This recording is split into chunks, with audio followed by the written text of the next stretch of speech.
Imagine standing on the high ground of Mahasthangarh when it was not a ruin but a living city. The name we know today is Mahasthangarh, but in its ancient life, this was Punjan Nagara, one of the earliest urban centers of Bangladesh. At its peak, this place was not silent brick and broken walls. It was a fortified city filled with movement, trade, prayer, administration, and everyday human life. Around the city rose the Great Boundary Wall, first shaped from earth and later strengthened with brick. It protected the people not only from enemies, but also from the flooding of the Karatoya River. From the top of the rampart, guards could see far across the plains, watching boats, traders, monks, farmers, and travelers approaching the city. Inside the walls, the streets were alive. Potters shaped clay, metalworkers hammered tools and ornaments, merchants measured grain and cloth, and officials managed taxes, storage, and royal orders. The smell of cooked rice, oil lamps, incense, wet earth, and river water filled the air.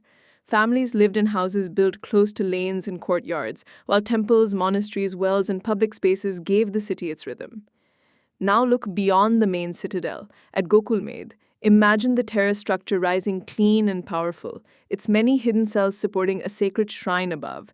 Today we see the exposed base, but at its height it may have been a striking religious landmark, decorated with terracotta and visited by worshippers carrying flowers, lamps, and offerings. To the people of the region, this was not just architecture, it was a place of story, ritual, and memory. Further away at Narapatirdhap, picture a monastic complex in full life. Monks walk between courtyards, students gather for learning, and pilgrims stop to rest.